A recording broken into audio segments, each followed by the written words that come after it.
Jesus Christ is born this day. Hallelujah. Born to drive our night away. Hallelujah. Joy on the mountains, joy in the valleys, joy to the nations, Christ has come. Joy on the mountains, joy in the valleys, joy to the nations, Christ has come.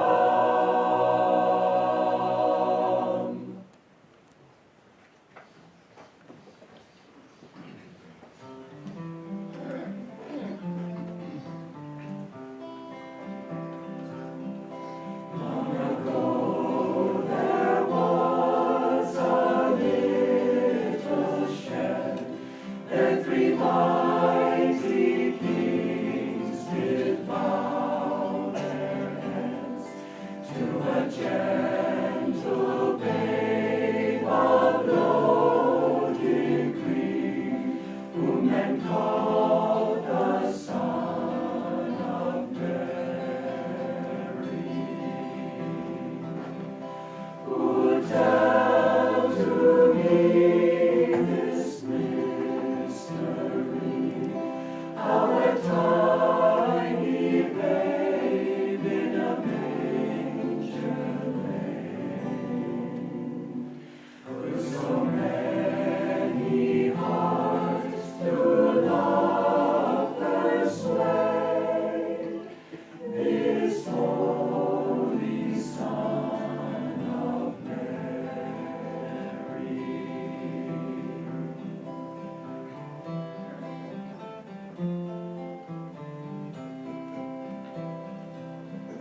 Shepherds came and knelt in wonder there, seeing Him in light beyond compare, and His eyes that showed them all love was He, whom men called the Son of Mary. Who tell to me this mystery, how a tiny babe in a manger lay? Could so many hearts to love persuade this holy Son of Mary?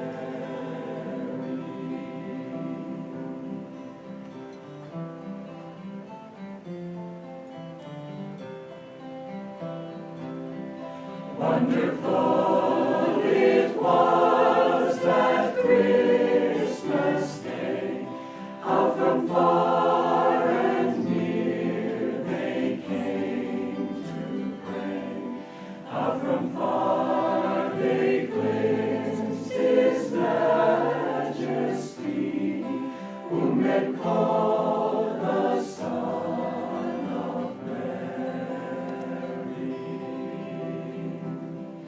Who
The following commentary is based on the teachings of Paramahansa Yogananda.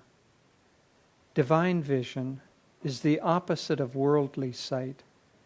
Divine vision sees God's presence behind all outward appearances. Worldly sight sees appearances merely, coating even the blazing wisdom of a saint. A master to the worldly man is a human being with perhaps a slightly better attitude than the norm. The scriptures therefore strive to demonstrate how the divine consciousness, when openly active among men in the lives of great masters, must never be viewed as an expression of ordinary human consciousness. To seek the presence of divinity behind the life of a great master is to prepare oneself to recognize that same divinity also in lower manifestations, until at last one beholds God everywhere. Thus it was that Paramahansa Yogananda, on observing his new disciple Swami Kriyananda, struggling with the contrast between the Guru's human appearance and his inner divine reality, looked at him deeply one day and said, "If you only knew my consciousness." The story of the birth of Jesus Christ contains an account in the Gospels of St. Matthew, chapter 2, of the Star of Bethlehem. The wise men who sought Jesus in the manger said, "We have seen his star in the east, and lo, the star which they saw in the east went before them, till it came and stood over where the young child was." This account was important, for it showed all mankind that Jesus was a divine incarnation and no ordinary man, that he brought divine consciousness to earth, even though he would play a human role among human beings, and that others too, by receiving him in their inner hearts, would acquire power, as the Bible puts it, to become the sons of God. The Scriptures enjoin us to meditate on the lives of great souls, that we may discover our own latent spiritual greatness. As the Bhagavad Gita puts it in the 4th chapter, "Who knows the truth touching my birth on earth, and my divine work, when he quits the flesh, puts on its load no more, falls no more down to earthly birth. To me he comes, dear Prince." Thus through Holy Scripture God has spoken to mankind. Om, Om, Om.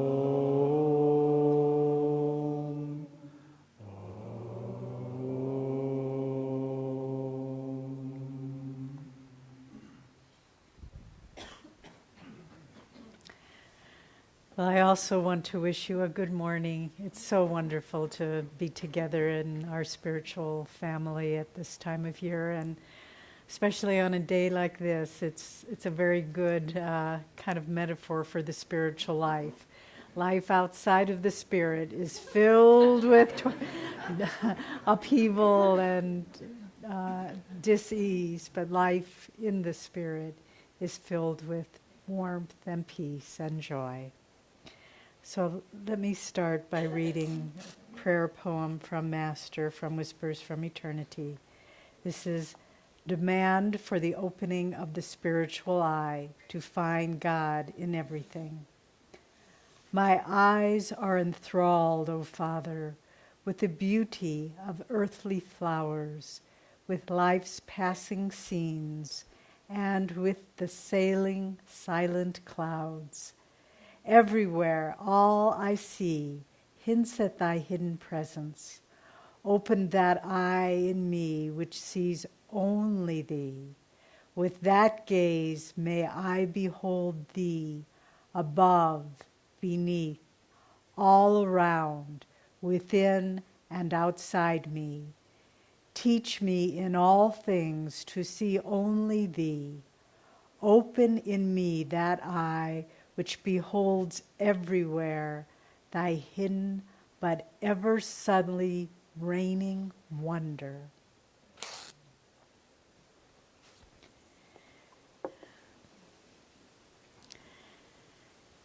Master called his mission to the West the second coming of Christ.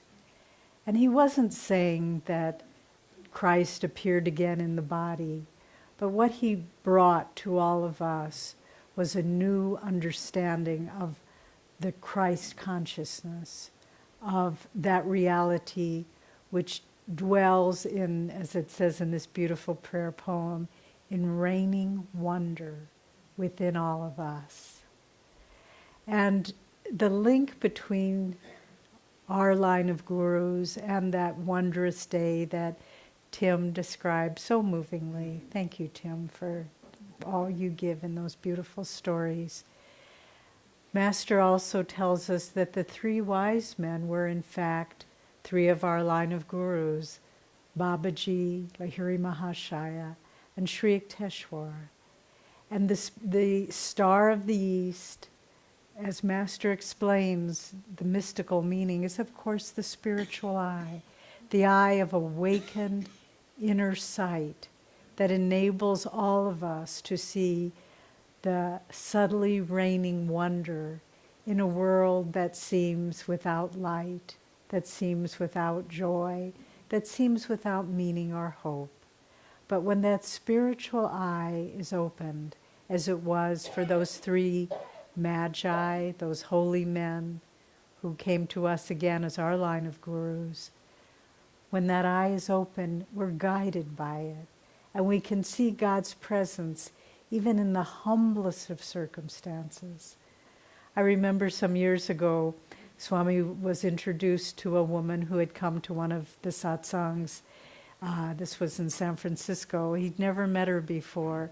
And she introduced herself, and he said, "You must be an artist, because I can tell you relate to the world visually." He could just tell by looking at her eyes. And she laughed. And in fact, she was a very fine artist. And she did relate to the world visually through her eyes.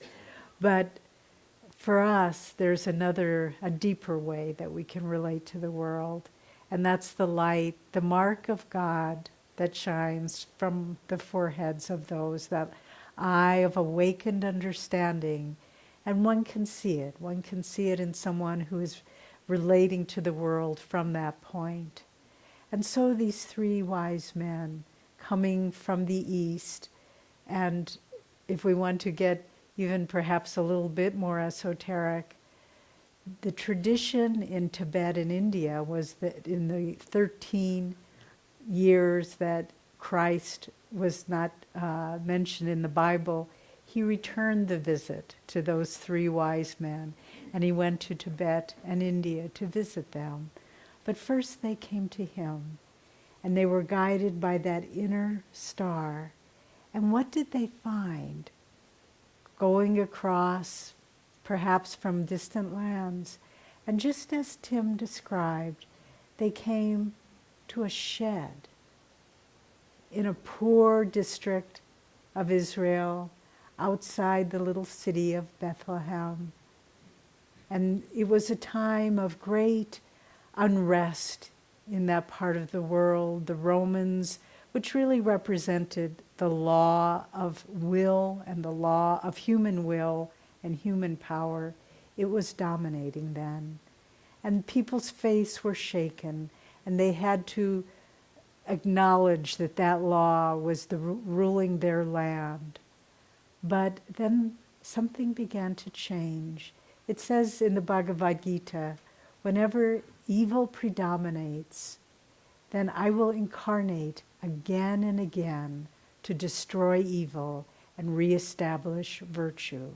And so the Christ consciousness came and was born, as we have seen it depicted so many times over these many, many centuries, in a humble stable, a little baby in a feeding trough. His parents travel weary, their garments perhaps ragged and covered with the soil of their journey. The little donkey that carried Mary, there, tired, travel worn, and nothing of radiance that the human eye could see. But when God's consciousness is present, it activates, it energizes that image. And that image is emblazoned in the hearts of people everywhere. How many times has it been depicted? Even our own Ananda members go into town every year for the Victorian Christmas and do the enactment of the living creche scene. And the people who come to that crafts fair say that watching that living creche scene reminds them of the real meaning of Christmas. But that image of humility and self-sacrifice and divine love, it's a part of who we are. And that's why it's not just little statues on an altar. It's a living scene that's played out constantly. And every year at this time of Christ's birth, it's renewed. And we feel that birth of Christ again in our own hearts. And interestingly, the first Christian who decided to create a creche scene was St. Francis.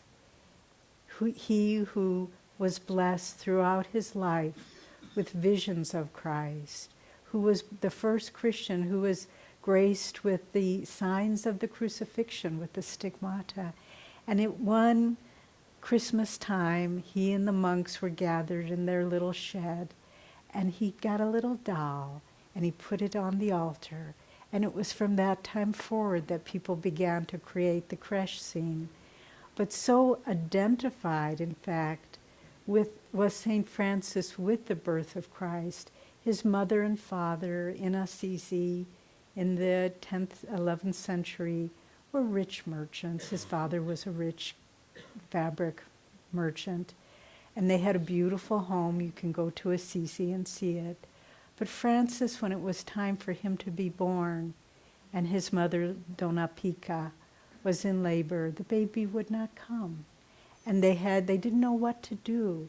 And then finally, a wandering beggar, appeared at the door and said to Donna Pica, "Your son will not have a birth higher than that of our Lord if he wants to be born in a shed, just the way Christ was." And so she went out, and you can go see it in Assisi. There's a little shed outside their house, and that's where Francis was born, honoring the birth of Christ. And so we too, if we want to have Christ born in our hearts, we have to leave our palaces of wealth. I mean, when I say palaces, you have to take it relatively ad ananda. But we have to leave the material comforts that we identify with as our own.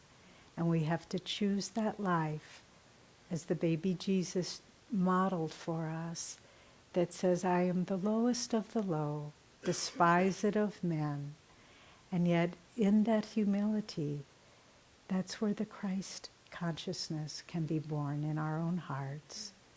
And we need to go beyond just this time, but we need to be aware of this, the birth of Christ, the wonder, the subtly reigning wonder that takes place always, all the time. I heard a story a year or so ago, true story, took place in the subways of New York. And a young man, walked into the subway platform where people were waiting for their trains to go where they needed to go in their busy life. And he carried a little violin case. And he opened the case up, and he took out his violin, and he began to play. And people were rushing by and rushing by. No one paid much attention to him. And a few people threw some change or $1 or something into his guitar case. And he continued to play. And as people rushed by, perhaps some of them thought, "No, he's pretty good," or that sounds very nice, but they didn't stop. They kept rushing on their way. And the man, at the end of some time, took the money in his pocket, put his violin in his case and went home. Well, that young man was a world-famous violinist. He played at the finest concert halls in the world. His violin was a Stradivarius, worth a fortune. And people paid hundreds and hundreds of dollars to get tickets to hear him perform in concert halls. But why didn't they notice it that day? Because they weren't expecting it. They were expecting it just to be another street musician playing a cheap violin. And that's what they saw, and that's what they heard. But then they would go to the concert hall and hear the same man playing the same music on the same violin, and they would be filled with wonder and amazement at his talent. Well, what's the difference? It's the expectation that we have. If we expect the world to be filled with dry ashes, so it will be, and we will rush past the miracles. I just saw on the news today that in a little chapel outside of Green Bay, Wisconsin, 150 years ago, there was a woman, a Belgian immigrant, had a vision of the Virgin Mary. And people have gone there, and there's many, many discarded crutches and canes and wheelchairs of people that have been healed. And the Catholic Church finally decided, yes, this is a true holy shrine, first one in America. I thought this was a very good sign. Because people are starting to realize if we keep our eyes closed to the wonders of God's presence, our life is humdrum and without joy or meaning. But if our spiritual eye can be opened, and that's through a life offering, a life dedication, and most of all, the grace of God and Guru, if we can accomplish that, then we see in that little shed not a poor family and a little new baby, perhaps to be pitied for their want in this world, but we see God's presence. And if we open that spiritual eye, we see God's presence in everyone, and we feel it in ourselves. And then Christmas becomes, the birth of Christ becomes really what Master came to awaken us to, the subtly reigning wonder of God's presence within us, in each other, in everything that happens to us in our life, everything. The good, the bad, the beautiful, the ugly, the painful, the joyful, everything is filled with God's presence. And we can fall down on our knees, just as those shepherds, and realize that the air is filled with angels. God bless you.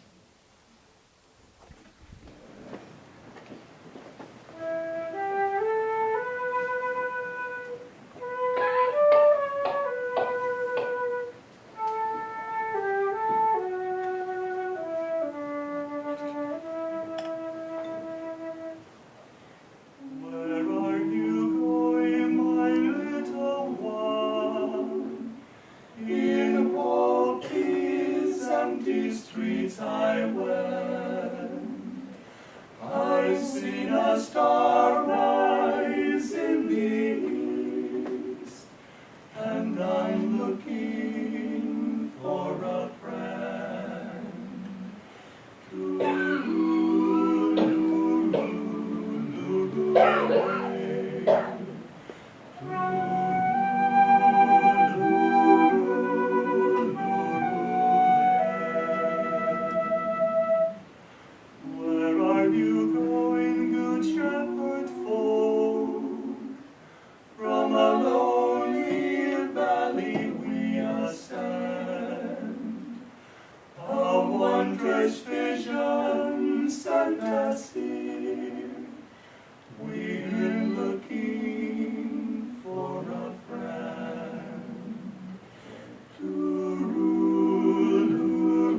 journey we would end. Therefore we've come to Bethlehem. We're looking for a friend to